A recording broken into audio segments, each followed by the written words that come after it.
warahmatullahi wabarakatuh. Waalaikumsalam warahmatullahi wabarakatuh. Alhamdulillah wassalatu wassalamu ala Rasulillah wa ala alihi wa sahbihi wa man wala. Amma ba'd. Ayyuhal ikhwah, a'azzani wa a'azzakumullah. Saudara-saudaraku yang semoga dimuliakan oleh Allah, kita bertemu kembali di malam Kamis untuk mengkaji kitab Al-Arba'una Haditsan bi Fadli La Ilaha Illallah. 40 hadis tentang keutamaan La Ilaha Illallah, karya Syekh Muhammad Marzuq Ad-Da'jani hafizahullah ta'ala. Ya, pada pertemuan sebelumnya kita sudah sampai hadis yang ke-10 ya, mulai hadis yang ke-10.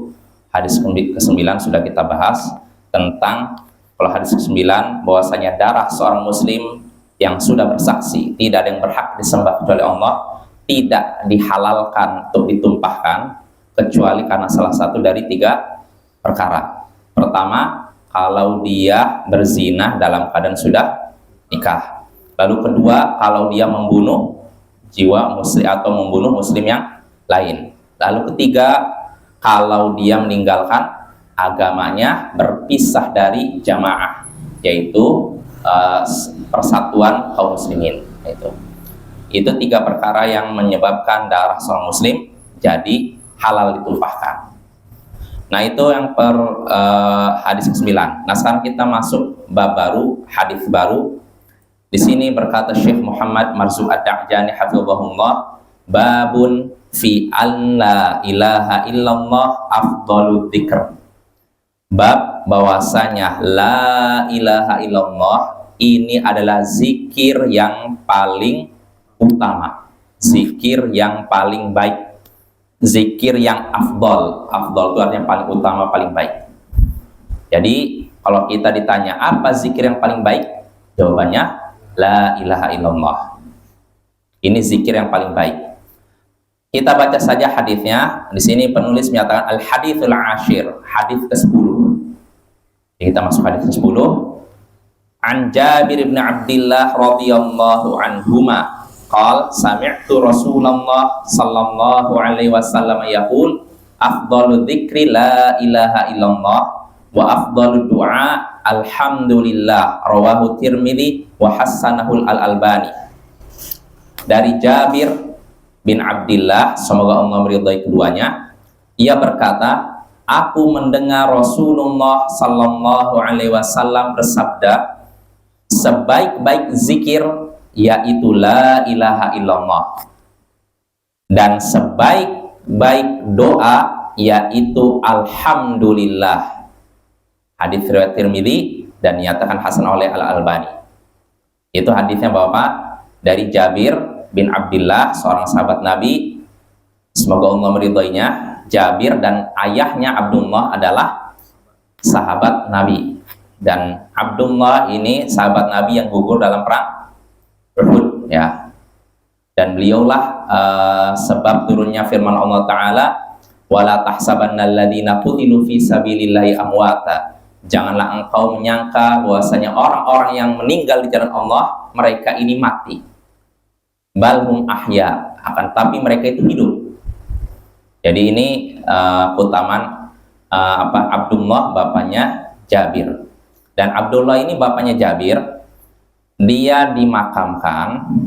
Lalu ketika itu Jabir merasa tidak nyaman, mungkin ada sesuatu yang kurang, dia bongkar lagi kubur ayahnya ini setelah berapa bulan, 3 bulan, dan dia dapati semuanya masih utuh kecuali bagian telinganya katanya.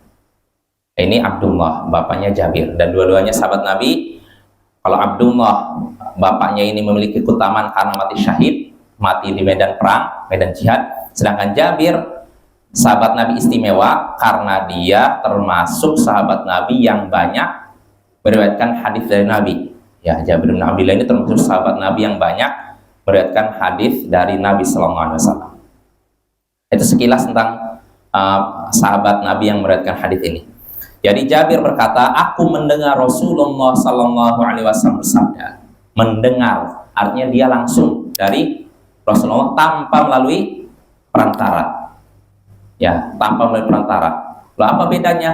Sebenarnya nggak ada bedanya Bapak ya. Karena kalau sahabat Nabi mengambil hadis lewat perantara, ini juga bisa diterima. Karena kalau sahabat Nabi meriwayatkan suatu hadis dari perantara, perantara ini kemungkinan besar siapa?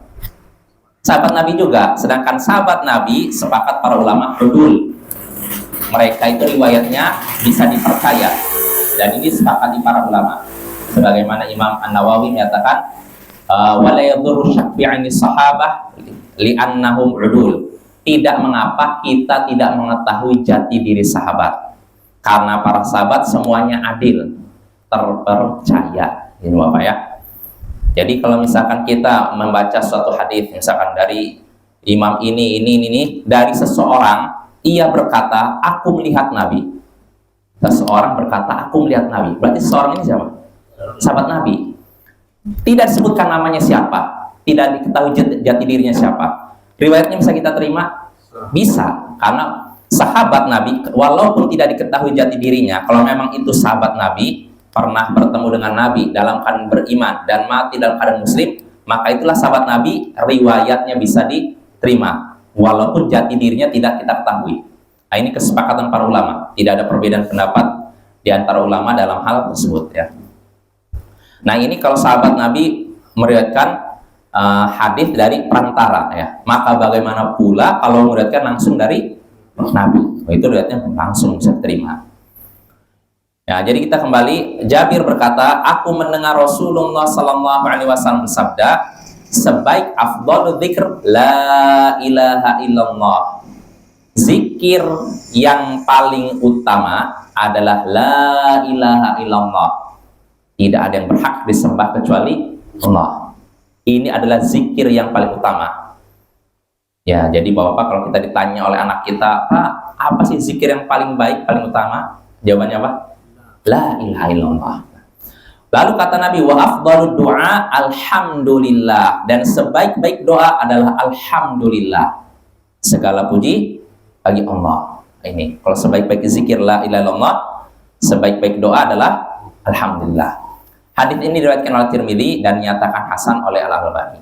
Nah, itu Bapak ya, maknanya selalu jelas. Nah, kita langsung saja menyebutkan faidah yang ada dalam hadis ini. Kata Syekh di sini, fi hadzal hadithi fawaidu. Dalam hadis ini terdapat beberapa faidah, terdapat beberapa pelajaran. Apa saja? Minha an la ilaha illallah afdhalul dzikr. Dalam di antara faidah hadis ini bahwasanya la ilaha illallah ini adalah seutama-utama zikir. La ilaha illallah adalah zikir yang paling utama, paling baik. Ya ini. Wa qad jaa fil haditsil akhar qauluhu sallallahu alaihi wasallam afdhalud du'a'i du'a'u yaumi arafah wa afdalu ma qultu wa ana wan nabiyyuna min qabli la ilaha illallah wahdahu la syarikalah. Jadi, dan telah disebutkan dalam hadis yang lain, sabda Nabi Sallallahu Alaihi Wasallam, sebaik-baik doa adalah doa di hari Arafah. Kapan hari Arafah, Bapak? Sudah lewat ya. 9 Dzulhijjah ya. Hari Arafah adalah 9 Dzulhijjah. Nah, kata Nabi, sebaik-baik doa adalah doa di hari Arafah, yaitu doa yang dipanjatkan di tanggal 9 Dzulhijjah. Maka Bapak, termasuk doa yang mustajab dikabulkan oleh Allah, yaitu di tanggal 9 Dzulhijjah, di hari Arafah. Jadi ketika kemarin kita lewat tuh 9 Dzulhijjah, Bapak, itu perbanyak doa. Itu doa kita mustajab, dikabulkan oleh Allah ya. Dan para jamaah haji juga ketika wukuf di Arafah, berdiam di Arafah, mereka itu dianjurkan, kan mereka itu masuk ke Arafah setelah zuhur. Nah, ketika masuk waktu zuhur, sebelum masuk zuhur, mereka dianjurkan di Masjid Namirah. Namirah itu ada dua, Bapak. Ada yang masuk Arafah dan ada yang masuk ke Mina. Jadi mereka sholat dulu di situ, zuhur dan asar, jamak taksir. Ya, dijamak, digabungkan zuhur sama asar, lalu dikosor. Di apa? Jamak taksir, jamak kosor, jamak taksir. Jamak taksir itu nahmu, jamak kosor, Bapak ya. Jadi zuhur dan asar digabungkan, lalu masing-masingnya diringkas. 2, 2. Zuhur 2, asar 2. Jadi berapa total? 4 ya. Nah, setelah sholat zuhur dan asar di jam dan qasar, maka jamaah haji masuk ke Arafah. Nah, disitulah jamaah haji dianjurkan memperbanyak doa dan doa. Sebagaimana Nabi SAW ketika di Arafah beliau ngangkat tangannya dari sejak zuhur nih Bapak sampai tenggelam matahari. Berapa jam kira-kira? Angkat tangan sampai tenggelam matahari. Anggap zuhur sih jam berapa? Jam 1 ya. Tadi maghrib jam berapa? Jam 6:30 ya, setengah 7 anggaplah. Anggap jam 1:13.00 sampai jam 18:30. Berapa tuh berarti 13? 5,5 jam ya. Bayangkan Nabi 5,5 jam tangannya angkat gini, tidak turun-turun. Doa. Kenapa doa seperti itu? Karena ketika itulah waktu yang paling baik untuk berdoa. Jamaah haji begitu. Bayangkan Nabi berdoa seperti itu Bapak ya. Maka ketika Arafah begitu, yang afdal doa, bukan baca Quran. Loh, memang baca Quran nggak boleh. Tapi yang lebih baik doa. Jadi Bapak, yang paling afdal setelah masuk Arafah itu jamaah haji doa terus sampai matahari tenggelam. Tapi kalau dia ngerasa capek, mungkin angkat tangan terus pegal saya mau baca Quran lah sih, saya nggak apa-apa juga. Atau dia mungkin baca Quran udah capek juga, udah tenggorokan kering ya, saya pengen ngobrol sebentar sama teman, boleh ya. Tapi jangan terlalu lama. Karena kalau udah ngobrol di Arafah dengan teman, pertama ngobrolnya biasa, lama-lama bercanda, lama-lama gibah, menggunjing. Yang harusnya dapat pahala malah dapat dosa. Nah itu rugi ya. Maka ketika di Arafah itu adalah momen paling berharga dalam hidup seorang hamba. Maka jangan sia-siakan kesempatan tersebut Bapak ya. Itu bagi orang yang melaksanakan haji. Nah kalau kita bagaimana? Ya doa juga ya di hari Arafah, perbanyak doa karena waktu itu adalah waktu yang mustajab, dikabulkannya doa kita. Nah itu, jadi kata Nabi, sebaik-baik doa adalah doa yang dipanjatkan di hari Arafah, dan sebaik-baik perkataanku dan nabi-nabi sebelumku yaitu la ilaha illallah wahdahu la syarikalah. Tidak ada yang berhak disembah kecuali Allah semata, tidak ada sekutu baginya.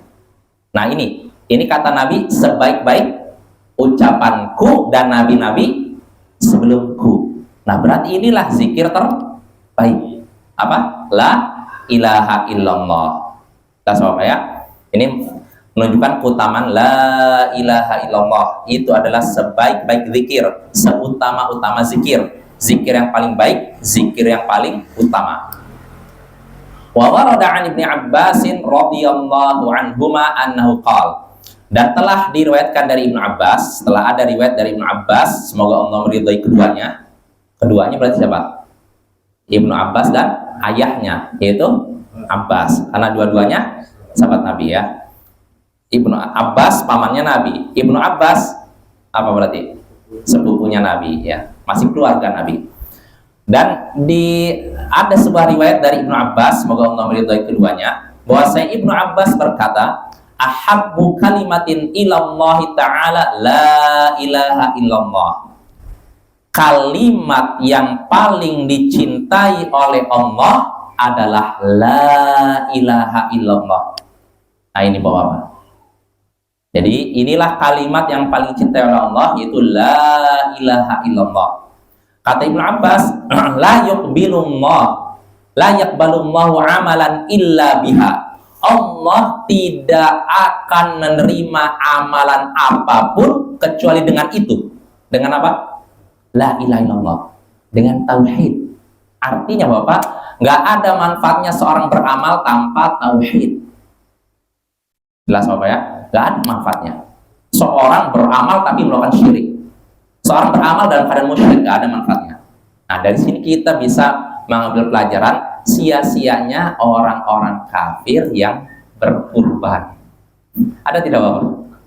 Ada kan? Sekarang tiba-tiba ada sebagian orang kafir, wah, Masya Allah, dermawan, bagus dia memberikan sedekah ke masjid atau memberikan kurban. Niatnya baik, tapi tetap saja amalnya tidak diterima kalau dia belum belum menauhidkan Allah, belum masuk Islam. Islam dulu baru itu. Walaupun Bapak kita sudah sebagaimana kita ketahui, ketika orang kafir berbuat baik, Allah pasti balas kebaikannya, tapi cuma di dunia, di akhirat nggak dapat apa-apa. Wa qadimna ila ma 'amilu min 'amalin faja'alnahu haba'an manthura. Dalam surat Al-Furqan, kami menghadap amalan yang mereka lakukan, lalu kami jadikan amalan tersebut seperti debu yang berterbangan. Maksudnya apa? Debu berterbangan. Artinya tidak ada apa-apa, tidak dapat apa-apa. Debu kalau berterbangan bisa kita manfaatkan, enggak kan? Nah itu amalan orang kafir. Maka ketika orang kafir berbuat baik, ya memang dibalas oleh Allah kebaikan mereka di dunia. Mereka mungkin membantu masjid, membantu orang fakir, miskin, bahkan sebagian berkurban. Ya Allah balas kebaikan mereka ini di dunia, tapi di akhirat tidak dapat apa-apa. Maka alangkah ruginya ya mereka kalau tidak mau mengesahkan Allah, tidak mau menauhidkan Allah. Jadi kata Ibnu Abbas, Allah tidak akan menerima amalan apapun kecuali dengan la ilaha illallah, kecuali dengan tauhid, dengan Islam. Ya, kalau tidak tidak demikian, maka amalannya tidak akan diterima. Jelas Bapak ya? Jadi ini kata kalau Nabi menyatakan sebaik-baik zikir adalah la ilaha illallah. Sedangkan Ibnu Abbas berkata sebaik-baik kalimat yang paling cintai Allah adalah la ilaha illallah. Ini menunjukkan keutamaan la ilaha illallah.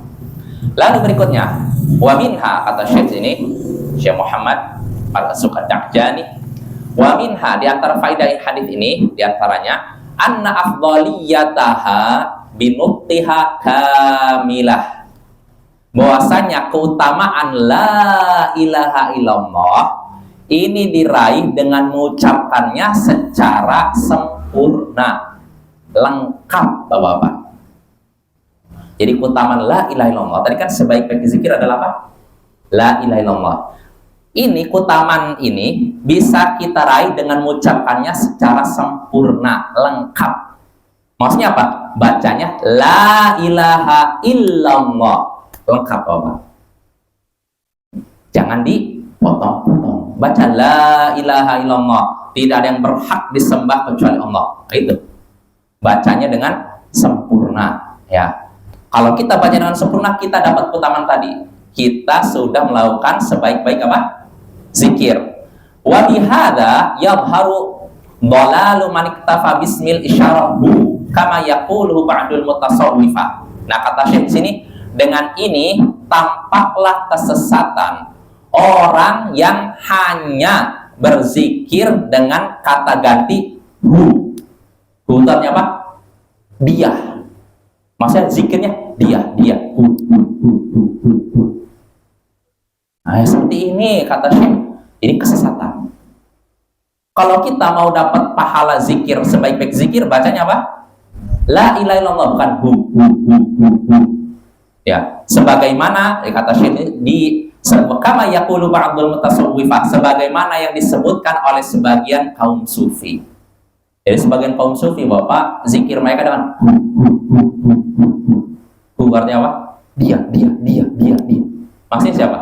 Allah. Nah, ini tidak ada contohnya dari Nabi kita. Kalau kita mau dapat keutamaan zikir yang disebutkan dalam hadis, bacanya la ilaha illallah. Bukan Allah. Dan bukan hu. Dia. Apa ya?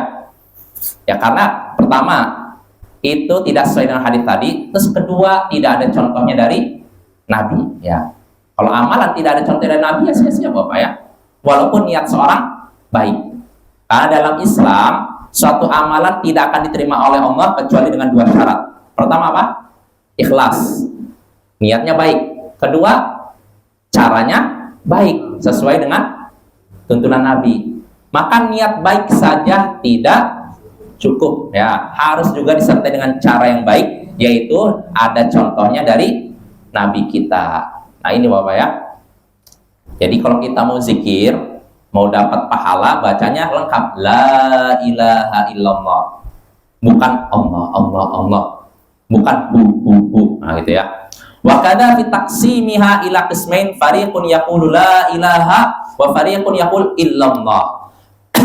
Demikian pula membagi la ilaha illallah jadi dua bagian. Ini juga keliru. Seperti ada sekelompok orang baca la ilaha, lalu kelompok lain mengucapkan illallah. Jelas apa? La ilaha illallah, la ilaha illallah. Ayat ini nggak boleh. Tidak ada contohnya dari Nabi dan maknanya bisa batil. Karena contoh la ilaha illallah, tidak ada yang berhak disembah illallah kecuali Allah. Ini kan dipotong-potong kan? Ini bahaya. Kalau kita mau dapat pahala, bacalah dengan lengkap sempurna, ya. Jangan dipotong-potong seperti itu, Bapak ya. Itu nggak ada. Pertama, tidak sesuai dengan lahiriah hadis. Terus kedua, tidak ada contohnya dari Nabi Shallallahu Alaihi Wasallam. Ya, karena sekali lagi suatu amalan kalau tidak ada contoh dari Nabi sia-sia. Seikhlas apapun orang yang mengamalkannya. Jadi kalau ada orang saya ikhlasnya melakukan ini ikhlas, ya memang begitulah. Memang rata-rata orang yang melakukan seperti ini niatnya baik, ikhlas, ingin cari pahala dari Allah, tapi caranya tidak sesuai dengan tuntunan Nabi dan itu tidak akan diterima oleh Allah. Ya, jadi harus ikhlas, niatnya baik, ikhlas. Kedua, caranya baik, sesuai dengan tuntunan Nabi Sallallahu Alaihi Wasallam. Itu faidah ketiga, ya kedua. Lalu berikutnya di antara faidah hadis ini kata Syekh ini wa minha, di antara faidah hadis ini anna afdhalad du'ai qaulu alhamdulillah ay kullal hamdi was sana'i wal i'tirafi bit tafadduli lillahi wahdah.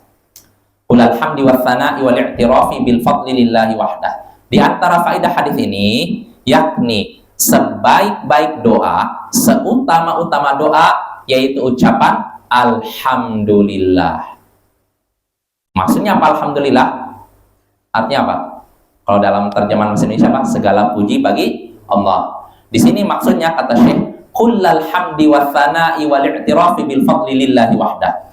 Segala pujian, sanjungan dan pengakuan akan apa? Nikmat itu milik Allah semata. Jadi ketika kita mengucapkan alhamdulillah, artinya kita yakin yang berhak dipuji dengan pujian yang sempurna hanyalah Allah. Yang berhak dapat sanjungan dengan sanjungan sempurna hanyalah Allah. Dan kita yakin bahwasanya semua kenikmatan yang kita rasakan ini dari Allah, Bapak ya. Wa ma bikum min ni'matin faminallah. Apapun nikmat yang ada pada kalian itu dari Allah. Bukan dari kecerdasan kita, bukan dari kehebatan kita dalam berusaha, yaitu karunia dari Allah, Bapak ya. Wa fadail hamdi katsiratun basataha Syekhul Islam Ibnu Taimiyah wa tilmidzuhu Ibnul Qayyim fi mawatin iddah.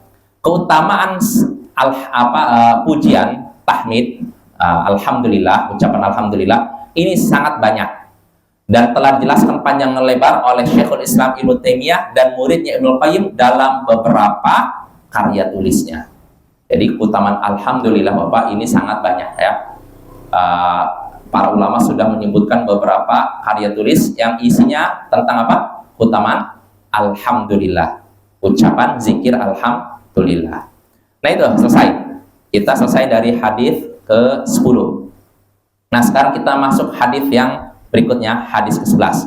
Bab baru kata Syekh di sini, babu fi an la ilaha illallah afdalu ma yasta'inu bihil mar'u 'inda nuzuli syada'id. Bab bahwasanya la ilaha illallah adalah sebaik-baik perkara yang bisa digunakan oleh seorang hamba tatkala terjadinya bencana. Jadi bab bahwasanya la ilaha illallah ini sebaik-baik perkara yang bisa menolong hamba tatkala terjadinya bencana. Jadi Bapak, kalau ketika kita mengalami bencana musibah, maka perkara di antara perkara yang bisa menyebabkan Allah menolong kita di antaranya la ilaha illallah. Ya Bapak ya. Maksudnya begitu. Jadi sebaik-baik perkara yang bisa kita gunakan untuk mendapatkan pertolongan Allah tatkala terjadi bencana yaitu la ilaha illallah. Al-hadithul hadi asyar, hadith ke-11. An Ummi Salamah radhiyallahu anha qalat istaiqadha an-nabiyyu sallallahu alaihi wasallam min al-lail wa huwa yaqul la ilaha illallah Madza unzila lailata minal fitan, madza unzila minal khazain, man yuqidhu sawahibil hujurat, kam min kasiyatin fid dunya ariyatun yaumal qiyamah. Rawahul Bukhari. Dari Ummu Salamah, semoga Allah meridainya, ia berkata, Nabi Shallallahu Alaihi Wasallam bangun di malam hari. Di suatu malam Nabi terbangun dengan sambil mengucapkan La ilaha illallah. Apa fitnah yang turun malam ini? Dan apa perbendaharaan yang terbuka di malam ini? Siapa yang akan membangunkan wanita-wanita yang ada dalam kamar? Berapa banyak orang yang memakai, berapa banyak wanita yang memakai pakaian di dunia tapi telanjang di hari kiamat nanti. Hadis riwayat Bukhari. Sekali lagi Bapak, ini hadisnya dari Ummu Salamah. Ummu Salamah ini siapa? Istri Nabi Sallallahu Alaihi Wasallam. Ya, orang terdekat dengan Nabi Sallallahu Alaihi Wasallam. Ummu Salamah bercerita bahwasanya suatu hari Nabi di malam hari terbangun. Terbangunnya bukan terbangun wajar, jadi kayak khawatir. Kan seperti kita Bapak kalau mimpi buruk kan kalau kayak gitu kan. Nah, Nabi suatu hari bangun di malam hari sambil mengucapkan La ilaha illallah. Tandanya apa? Ada masalah besar atau masalah kecil? Besar kalau sampai La ilaha illallah. Jadi Nabi terbangun di malam hari lalu mengucapkan La ilaha illallah. Apa fitnah yang turun malam ini? Dan apa perbendaharaan yang terbuka di malam ini? Siapa yang akan membangunkan wanita-wanita yang ada dalam kamar? Berapa banyak wanita yang memakai pakaian di dunia tapi telanjang di hari kiamat nanti. Jadi Nabi bangun lalu mengucapkan La ilaha illallah. Apa fitnah yang diturunkan di malam ini? Maksudnya apa? Apa berita tentang fitnah yang diturunkan di malam ini? Jadi Nabi di malam tersebut turun wahyu kepada beliau memberitakan tentang fitnah yang terjadi pada umat Nabi Muhammad, ya. Dan apa perbendaharaan yang diturunkan di malam ini?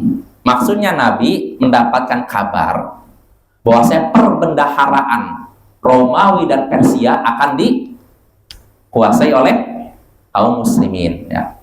Lalu setelah itu, siapa yang akan membangunkan wanita-wanita yang ada dalam kamar? Siapa Bapak kira-kira wanita dalam kamar? Maksudnya siapa? Istri Nabi di sini. Siapa kira-kira yang akan membangunkan wanita-wanita dalam kamar? Istri beliau.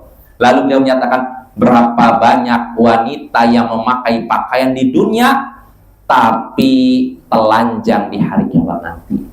Artinya ada orang-orang yang ketika di dunia nampak bagus, di dunia tampak soleh, tapi di akhir nanti Allah tampakkan ternyata dia tidak soleh. Jelas Bapak ya? Jadi, kenapa? Ternyata orang ini nggak soleh. Di dunia nampaknya soleh, ternyata setelah di akhirat nggak soleh. Nah itu. Jelas Bapak ya? Dan ada juga ulama yang menyatakan ini celaan terhadap orang yang berpakaian tapi telanjang. Ya, ada juga dan beberapa penafsiran Bapak ya. Intinya ada beberapa penafsiran. Cuman yang saya sebutkan tadi penafsiran sebagian ulama. Nah itu makna hadis teks hadis. Nah sekarang kita baca faidah dari hadis ini.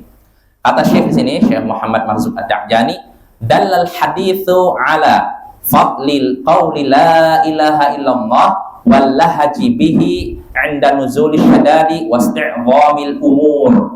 Hadis tadi menunjukkan keutamaan ucapan la ilaha illallah.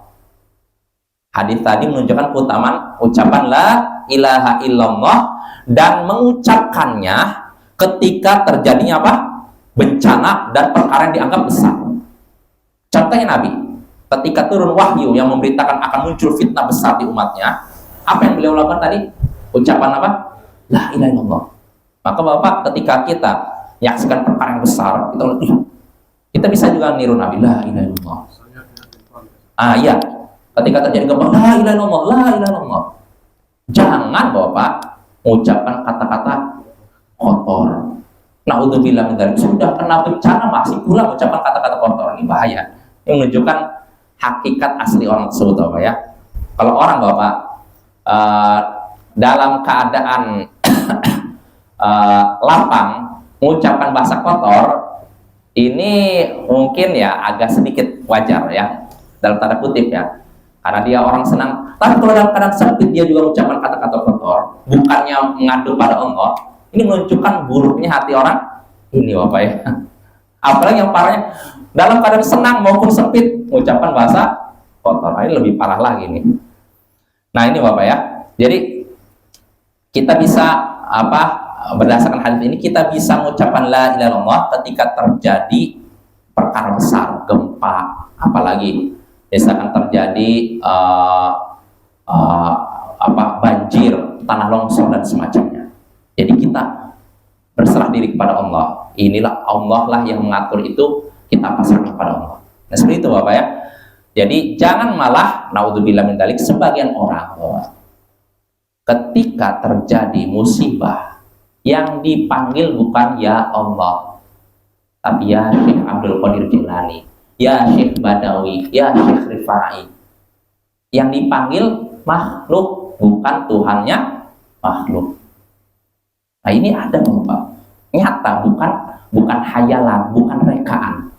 Kemarin Bapak, waktu saya ke Jakarta, saya dengar ceramah dari Syekh Saleh Suhaimi, dosen Universitas Islam Madinah. Dia datang memberikan ceramahnya bagus. Jadi beliau pernah mengalami kejadian. Jadi kejadiannya beliau ketika itu naik bis, Bapak, bersama kalau nggak salah beberapa orang yang mendampingi beliau, karena beliau kan buta. Beliau ke daerah entah Afrika atau masih Asia, saya juga nggak ingat. Yang jelas beliau ketika itu dakwah, beliau bersama beberapa orang pendamping beliau kan. Allah takdirkan ketika itu bis yang beliau tumpangi begini entah mungkin ada jalan yang rusak atau mungkin apa begini. Namun apa yang terjadi Bapak? Ketika itulah terjadi keanehan. Kenapa? Ketika bisnya begini, hampir semua orang yang ada di bis bukan memanggil Allah. Yang mengucapkan ya Allah cuma beliau dan beberapa pendamping beliau, 2 atau 3 orang. Selebihnya apa? Mengucapkan ya Syekh Abdul Qadir Jilani, ya Syekh Badawi, ya Syekh. Lihat tuh, dalam keadaan kena musibah bencana yang dipanggil bukan ya Allah tapi ya makhluk. Oh ini kan bahaya Bapak ya.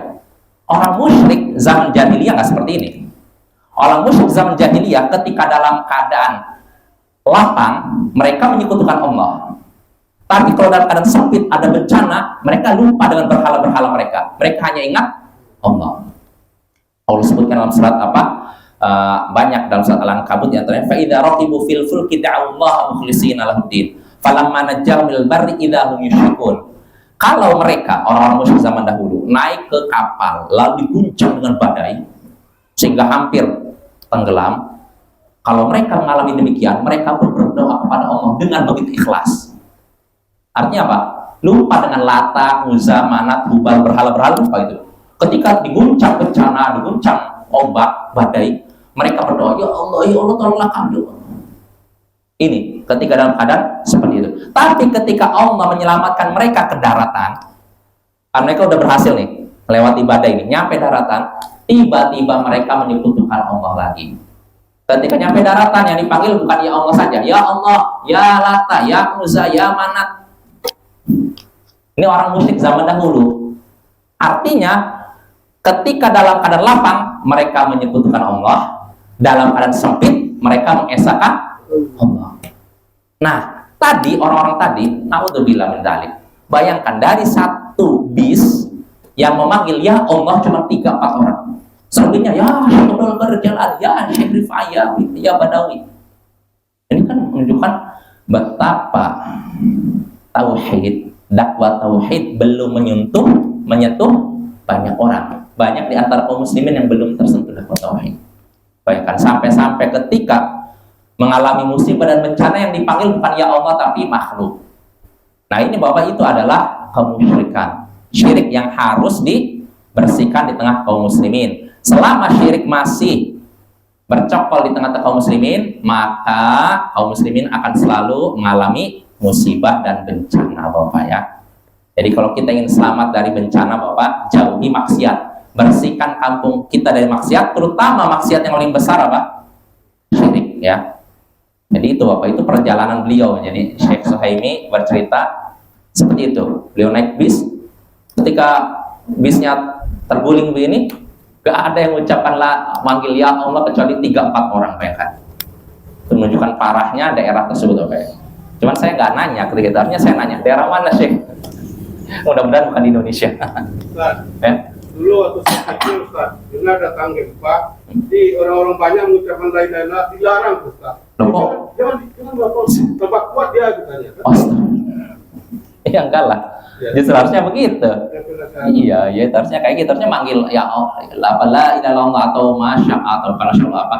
Allahu Akbar, nggak masalah. Artinya zikir. Ini apa Ustaz? Dulu orang zikir kan gini, lah. Oh. Nanti tempat kuat dia Oh kan. gitu, enggak itu, enggak nyambung. Enggak ya, enggak seperti itu. Jadi artinya justru la ilaha illallah itu dianjurkan ketika kita menghadapi bencana, musibah atau gempa bumi dan semacamnya, kita mengucapkan seperti ini, la ilaha illallah, zikir kepada Allah. Ya ada pun goyang-goyang itu lain lagi masalahnya. Itu enggak ada apa praktek contohnya dari Nabi kita sallallahu alaihi wasallam. Jadi itu Bapak ya. Jadi di antara keutamaan faidah hadis ini, kita hendaknya mengucapkan la ilaha illallah ketika terjadi bencana atau perkara yang kita anggap besar. Itu kata-kata yang keluar, memanggil Allah, ya Allah tolonglah kami, bukan ya Abdul Qadir Jailani, ya Syekh Rifai, ya sebutkan satu-satu ya nama-nama orang-orang yang kita anggap soleh. Ya, ketika kita katakan yang seperti itu tidak boleh, bukan berarti kita menjatuhkan orang soleh, Bapak. Karena ada sebagian orang salah ketika kita nyatakan nggak boleh memasang foto orang soleh lalu menganggap nanti akan turun berkah, nanti rezeki kita jadi berlipat ganda. Nah, ketika kita katakan demikian dan orangnya memang benar-benar soleh, misalkan ketika kita mengatakan demikian, kita dianggap menjatuhkan orang soleh. Enggak, kita mengingkari penyekutuan Allah terhadap dengan orang soleh, bukan menjatuhkan orang soleh tersebut. Jelas Bapak ya?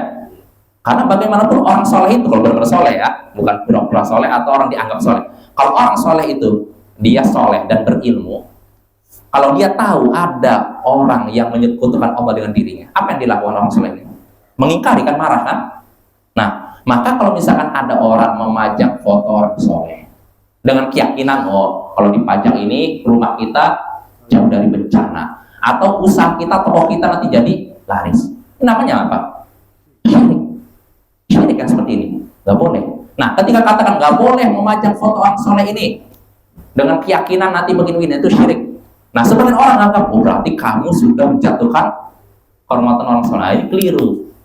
Nggak cara berpikirnya keliru. Yang kita salahkan bukan orang soleh, tapi pengagungan orang soleh secara berlebihan itu. Jelas Bapak ya? Gak boleh kita masang. Makanya Bapak, foto, kalau zaman sekarang foto, kalau zaman dahulu gambar. Ini bisa jadi sarana yang mengantarkan pada syirik. Sebagaimana kita pelajari dalam Kitab Tauhid, di antara sebab kaum Nabi Nuh menyekutukan Allah, menyembah Wad, Suwa, Yaguth, Ya'uq, Nasr, gara-gara apa? Gambar, dibuatkan patung. Jadi Wad, Suwa, Yaguth, Ya'uq, Nasr ini adalah orang-orang soleh di kalangan sebelum Nabi Nuh diutus. Jadi kata Ibn Abbas dalam Sahih Bukhari, falamma halaku auha syaitan ila qaumim aninsibu ila majalisimul lati kanu yajlisuna fiha ansaban wasamuha bi asma'ihim. Ketika 5 orang soleh ini meninggal dunia, setan memberikan ilham atau bisikan kepada kaum mereka, kalian bikin aja lah patung di tempat mereka dulu sering berkumpul.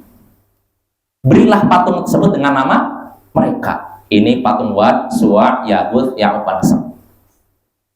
Nah, tujuannya apa kira-kira dibuat patung itu?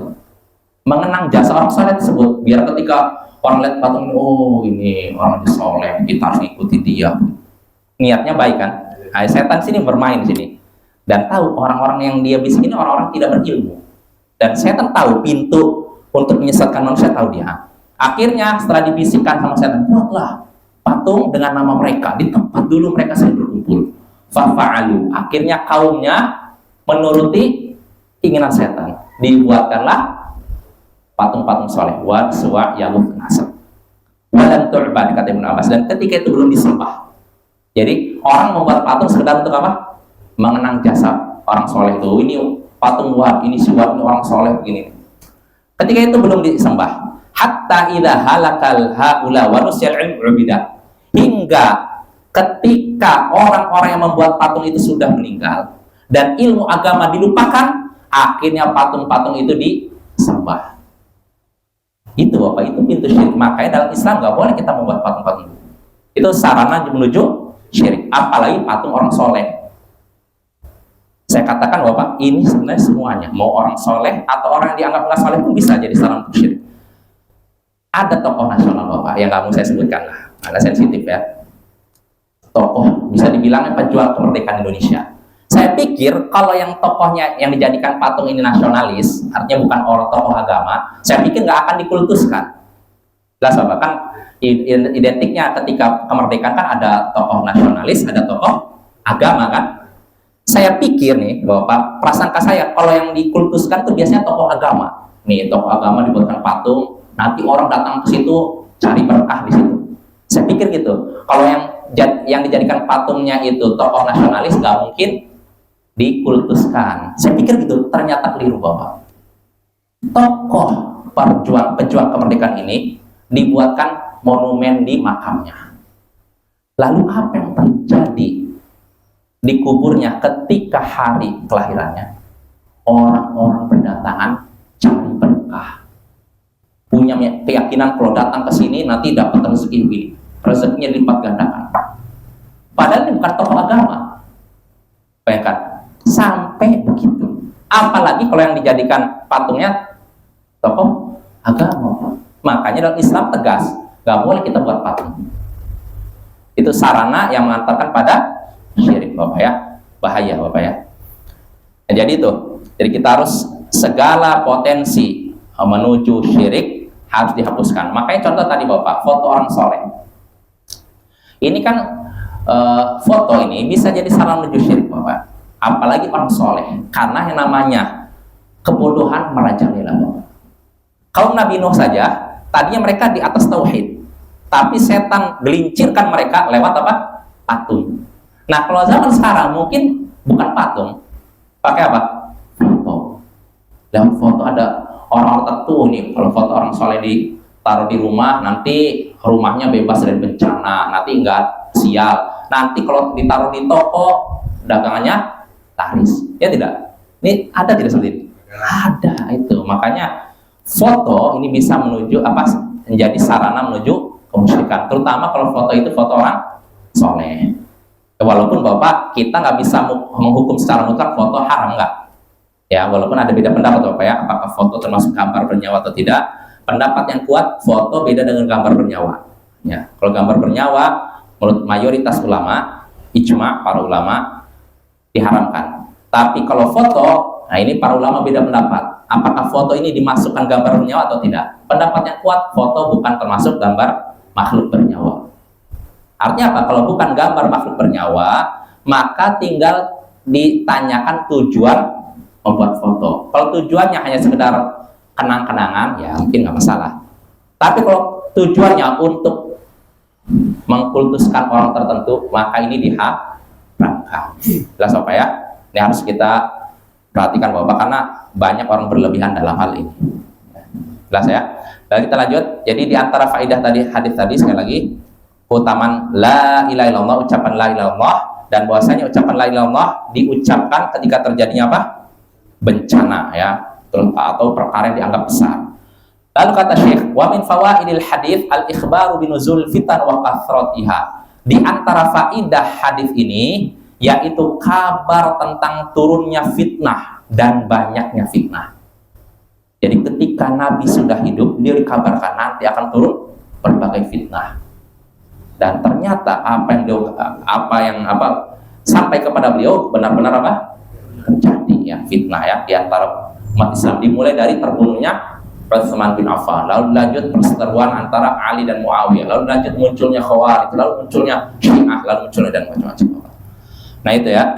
Lalu faedah berikutnya, wa minha, di antara faedah berikutnya, al-hathu ala qiyamil lail wal ijtihad fil ibadah. Di antara faedah hadis ini adalah anjuran untuk menghidupkan malam atau ibadah di malam hari dan bersungguh-sungguh dalam ibadah. Ibadah di malam hari sini maksudnya apa? Sholat malam, ya. Dalam hadis tadi terdapat anjuran untuk sholat malam, ya, dan sungguh-sungguh dalam ibadah. Wa minha, lalu di antara faedah hadis ini juga, saya ada waktu aja. Satu lagi ya, satu faedah lagi.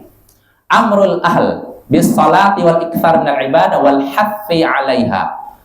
Wal hathu 'alaiha.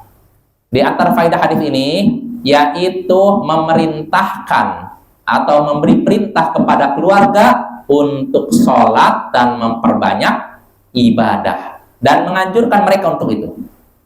Artinya Bapak, dari hadis ini kita diperintahkan untuk menyuruh keluarga kita sholat, banyak ibadah, dan menganjurkan mereka seperti itu. Kama qala ta'ala an Nabi Ismail ala nabiyyina Muhammad wa alaihi afdalus salati wassalam, sebagaimana Allah mengabarkan tentang nabinya Ismail, wa kana ya'muru ahlahu bis salati waz zakati wa kana 'inda rabbih mardiya. Ia Ismail menyuruh keluarganya untuk sholat dan zakat, dan dia adalah sosok yang diridhoi di sisi Tuhannya. Dia Ismail menyuruh keluarganya untuk sholat dan zakat. Nah, ini Bapak, jadi hendaknya kita menyuruh keluarga kita untuk apa? Sholat dan zakat. Loh Ustaz, tapi anak saya ini sudah besar, sudah nikah, masa saya suruh sholat? Tetap suruh sholat. Karena apa? Orang tua tetap boleh dan dianjurkan dan diperintahkan menyuruh anaknya agar taat, walaupun anaknya sudah besar dan keluarga. Contohnya apa Pak? Nabi kita sudah pernah belajar. Nabi di malam hari, bayangkan, mendatangi rumah Fatimah. Fatimah kan nikah dengan Ali kan? Tiba-tiba Nabi mengucapkan salam lalu bertanya, kalian sudah sholat belum? Bayangkan, pernah kita praktekkan Bapak? Misalkan Bapak yang udah punya anak yang sudah dewasa, pernah nggak datang malam hari, tak, assalamualaikum, sudah sholat belum? Nah itu kan aneh kan? Tapi itulah yang dianjurkan. Jadi orang tua, walaupun anaknya sudah dewasa, nggak apa-apa nyuruh sholat. Itu termasuk perbuatan yang diperintahkan dalam Al-Quran. Ya mungkin cukup Bapak ya. Sampai sini dulu. Insya Allah pada pertemuan berikutnya kita lanjutkan faedah terakhir dari hadis ini, karena hadisnya agak panjang. Intinya faedah terakhir ada hubungannya dengan sabda Nabi, berapa banyak wanita yang memakai pakaian di dunia tapi telanjang di akhirat. Apa faedah yang bisa kita petik dari penggalan kalimat ini? Ini insya Allah akan kita bahas pada pertemuan berikutnya. Wassallallahu ala nabiyyina Muhammadin wa ala alihi wa sahbihi ajma'in. Wa akhiru da'wana anil hamdulillahi rabbil alamin. Assalamualaikum warahmatullahi wabarakatuh.